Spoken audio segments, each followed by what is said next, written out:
Inter pass అయిన students కి practical learning and industrial exposure తో 100% ప్లేస్మెంట్ ఇస్తుంది ఐ క్రియేట్ డిగ్రీ కాలేజ్.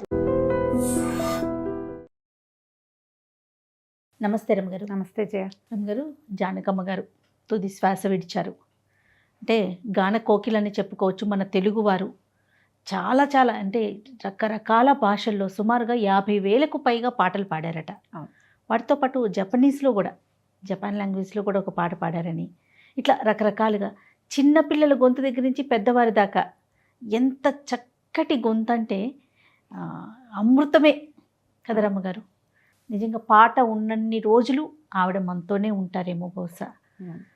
మీరు స్వయాన మాట్లాడినట్లుగా నేను విన్నాను. చాలాసార్లు మీతో మాట్లాడారు కదా రమ్మగారు. మీ పరిచయం ఎలా జరిగింది? స్టోరీ టెల్లర్గా ఇది మంచి అనుభవాలు నాకు జరిగిన వాటిలలో ఎస్ జానకి గారితో పరిచయం ఒకటి. చాలా కథలు చెప్పాం కదా. అయితే ఒకసారి ఒక ఆయన నాతో మెసెంజర్లో మాట్లాడారు, ఫేస్బుక్ మెసెంజర్లో. ఎస్ జానకి గారు మీతో మాట్లాడాలనుకుంటున్నారమ్మా, మీ నెంబర్ ఇస్తారా అని. ఆయన వారి ఫ్యాన్ అదే ఫ్యాన్స్ అసోసియేషన్లో ఆయన మెంబర్ అయి ఉండొచ్చు, అడ్మిన్ కూడా అయి ఉండొచ్చు.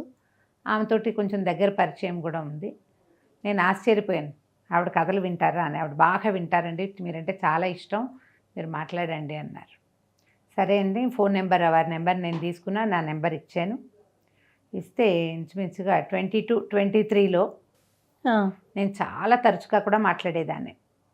మొదటిసారి మాట్లాడినప్పుడైతే ఎక్సైట్మెంట్ నేను చెప్పలేను. నాకు మామూలుగానే గాయని మండలిలో ఈవిడ ఎస్ జానకి గారు, తర్వాత వాణి జయరాం, వీళ్ళిద్దరూ చాలా ఇష్టం. అదేలేండి. జానకి గారిది మేఘమా దేహమా పాట చాలా ఇష్టం నాకు. కానీ నేను ఎక్స్పెక్ట్ చేయలే అట్లా పెద్దవారు, అంత సీనియర్ సింగరు, చాలా లబ్ధ ప్రతిష్ఠులు, అట్లా కథలు వింటారని, కథలు చెప్పే వాళ్ళతోటి స్నేహం ఆపేక్షిస్తారు అలా అని నేను అనుకోలేదు. కానీ చాలా బాగా మాట్లాడారు. కొన్ని కథలు కూడా ఆవిడ రికార్డ్ చేసి ఇచ్చారు నాకు. ఏంటి రమ్మగారు? అవును, నేను చెప్పిన ఏమన్నా కథ, పులిరాజు కథ నాకు జానకి గారు చెప్పినవే.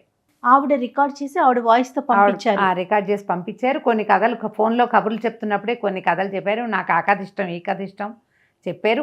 కొన్ని అయితే సీరియల్స్గా వచ్చిన కథలను అయితే నెక్స్ట్ సీజన్ ఎప్పుడు వస్తుంది బంగారు అని అడుగుతుండేవారు. చాలా ఆసక్తిగా వినేవారు. ఈ ప్రతి ఇంచుమించుగా సంక్రాంతి పండగలకి శుభాకాంక్షలు తెలియజేసేవారు. మాట్లాడుతూనే ఉండేవాళ్ళం. ఆవిడ 2-3 సార్లు మా ఇంటికి రా, మన ఇద్దరం కబుర్లు చెప్పుకుందాం అన్నారు. కానీ నేను కొంచెం ఈ సెలబ్రిటీ థింగ్ని హ్యాండిల్ చేయలేను, అదొక మొహమాటం నాకు. సరే, పెద్దవారు క్యాజువల్గా రండి ఇంటికి అంటారు కదా, అలాగే అన్నారులే. వారి ఇంటికి వెళ్ళటము తర్వాత ఎట్లా అది నాకు తెలియలేదన్నమాట. అందుకని నేను దాని ఫోన్కే పరిమితంగా ఉంచుకున్నాను.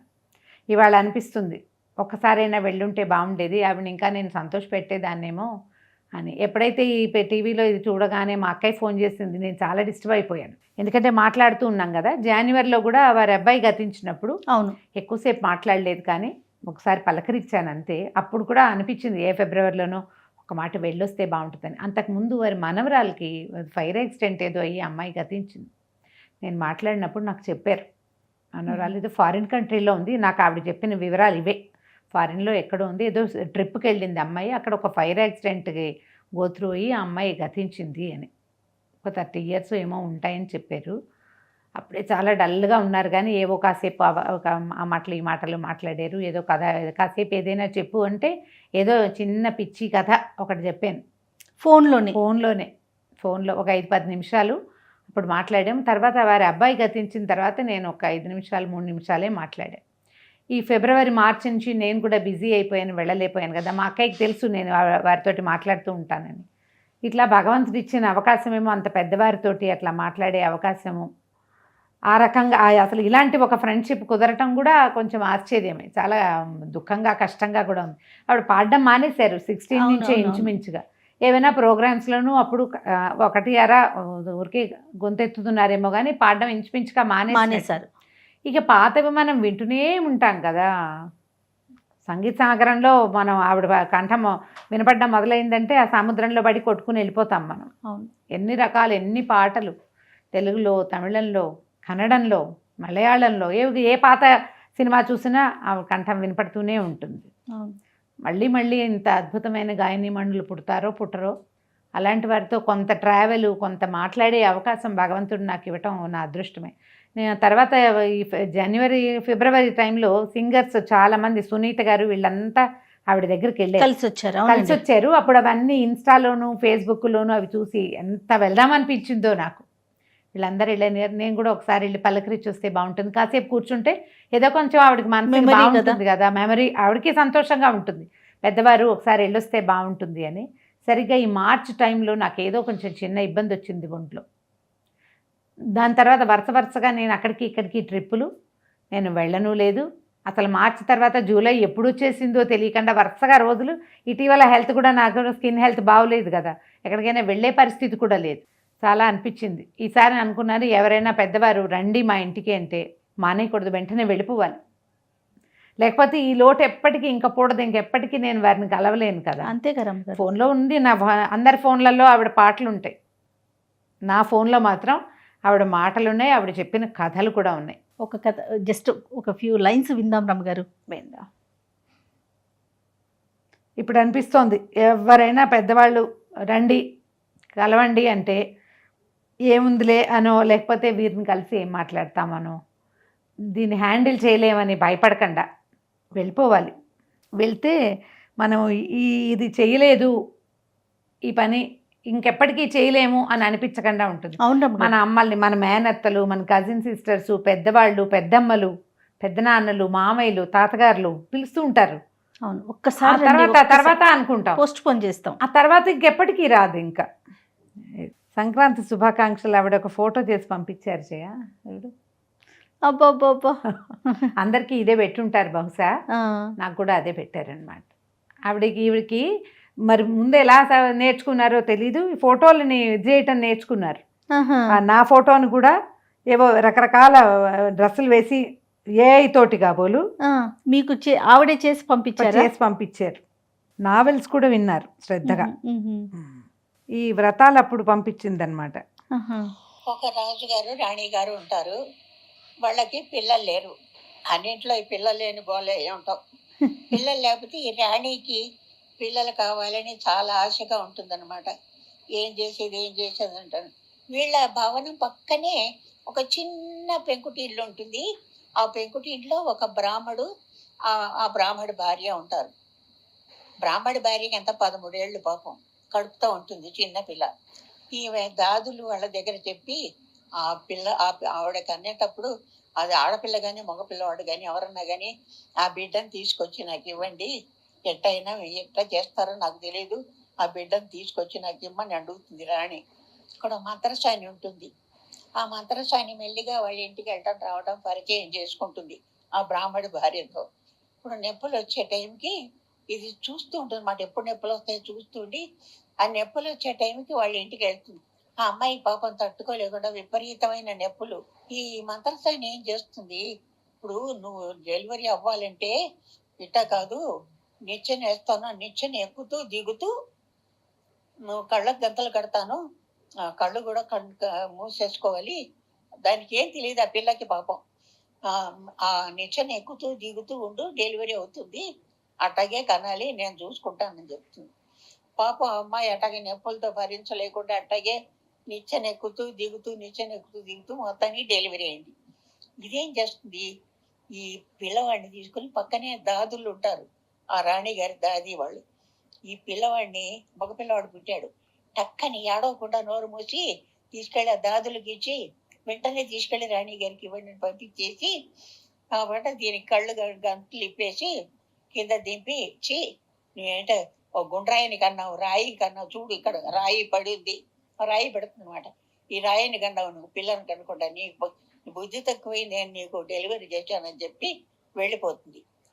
ఆ బ్రాహ్మడి పాపం ఆవిడ ఏడ్చి గొడవ చేసి, లేదు నేను బిడ్డనే కన్నాను, నేను రాయిని కనలేదు, నాకు తప్పకుండా పిల్లవాడే పుట్టాడు, పిల్లవాడో పిల్ల, నాకు బిడ్డే పుట్టాడు కానీ నాకు ఈ రాయి కాదు అని చెప్పి అప్పటి నుంచి ఒక వ్రతం పూనుతుందన్నమాట.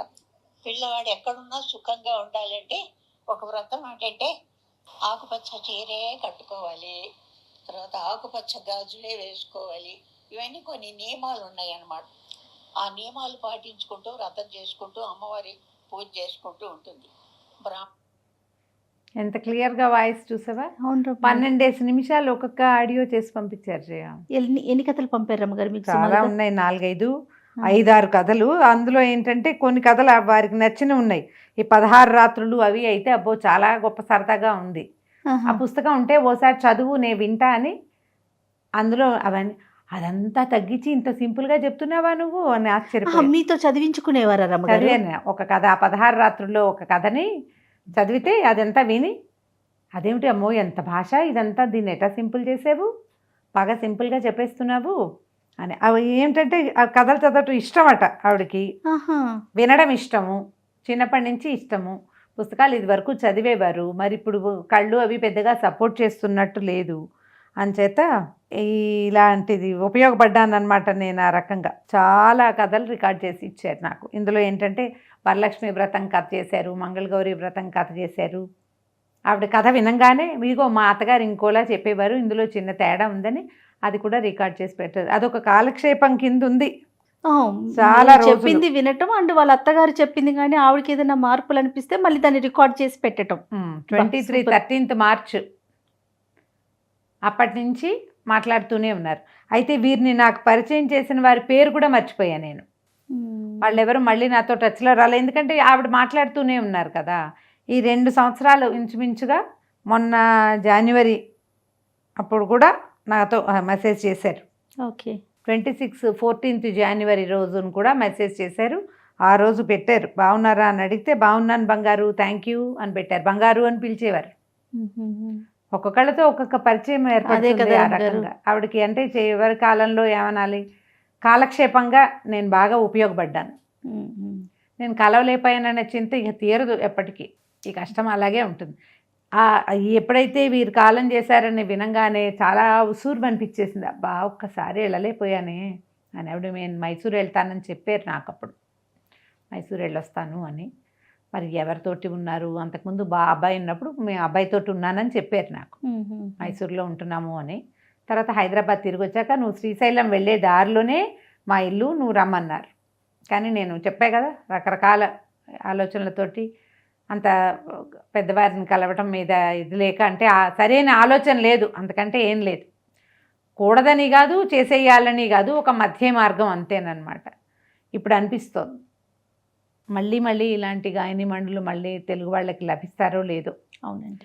ఇంత అంటే వర్సటైల్గా అన్ని రకాల పాటలు పాడగలిగిన వాళ్ళు, తర్వాత అనుకరణ చేయగలిగిన వాళ్ళు, ఎలాంటి ఇష్యూస్ లేకుండా ఏవి లేకుండా కూల్గా ఉండటం, తన ఒక పద్ధతి మార్చుకోకుండా డే 1 నుంచి చివరి వరకు తన పద్ధతి ప్రకారమే ఉన్నవాళ్ళు, నియమబద్ధమైన జీవితం గడిపేవాళ్ళు, ప్రత్యేకమైన వ్యక్తులు. ఎవరైనా కొత్తగా వస్తున్న కళాకారుణులు ఇట్లా పెద్దవాళ్ళని చూసి ఒక లైన్ ఏర్పరచుకుంటే, లైఫ్కి జీవితానికి ఒక విధానం ఉండాలి కదా.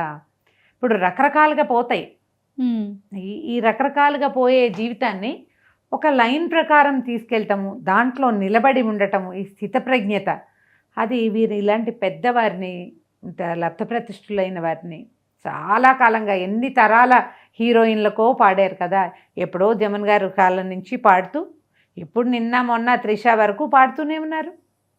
ఎంతమంది మ్యూజిక్ డైరెక్టర్లను చూసుంటారు, ఎంతమంది డైరెక్టర్లని, ఎంతమంది హీరోయిన్లని, ఎన్ని తరాల వాళ్ళతోటి ఆవిడ ట్రావెల్ చేశారో కదా. ఇలాంటి అద్భుతమైన వ్యక్తులతోటి ఒక చిన్న ట్రావెల్ నాది, చాలా చిన్న ప్రయాణం, 23 నుంచి 26 దాకా 3 సంవత్సరాలు. అప్పుడప్పుడు మాట్లాడినా ఏదో ఒక ఇలాగే ఆవిడకంతా కథల మీదే ఉండేది. నీకు ఇన్ని పేర్లు ఎలా గుర్తుంటాయి, మధ్య మధ్యలో మీరు అంటుండేవారు. మీరు అనకండమ్మా నువ్వనండి అంటే అటగే లే బంగారు అంటుండేవారు. కానీ మధ్యలో నువ్వేదో అడిగావు, ఇన్ని కథలు పేర్లు మీకు ఎలా గుర్తుంటాయని. ఆ ప్రశ్నే నాకు కూడా అదే ప్రశ్న అని ఆ వాయిస్ మెసేజ్ కూడా ఉంది. ఎన్ని గుర్తుంటున్నాయి నేను అడిగిన ప్రశ్న అడిగారు. అమ్మాయి అడిగింది నా ప్రశ్నే అడుగుతోంది. అమ్మాయి ఇన్ని పేర్లు అవి నీకు ఎలా గుర్తుంటున్నాయి, అవన్నీ ఎట్లా చెప్పగలుగుతున్నావు అంటే, నేనన్నా మరి మీకు పాటల్లో నోటేషన్స్ ఎట్లా గుర్తుంటున్నాయి. నేను కూడా అంతే, ఏమీ లే, ఇదొక ప్లస్ అనుకో. ఏదో ఒక బాలుగారు గతించినప్పుడు వారి గురించి మాట్లాడుకున్నా. అవునండి కదా. ఇప్పటికీ ఈ లోటు తీరదు. తెలుగువారికి ఎప్పటికీ ఇలాంటి మహాగాయని యొక్క లోటు తీరనే తీరదు. వీరికి రీప్లేస్మెంట్లు లేవు. అవునండి. బాలుగారికి రీప్లేస్మెంట్ బోళ్ళంతమంది వస్తారు. వారి కుమారుడే ఉన్నాడు కదా స్వయంగా. బాలుయే, జానకమ్మ జానకమ్మే. అంతే. ఇలాంటి వాళ్ళు మళ్ళీ మళ్ళీ రానే రారు. కాకపోతే ఈ రంగంలో ఉన్నవాళ్ళు వాళ్ళని చూసి తమ జీవితాలు దిద్దుకుని చక్కగా ముందుకు తీసుకెళ్తే బాగుంటుందేమో మరి. మా ఆత్మకి శాంతి చేకూరాలని కోరుకుందాం. నమస్తే.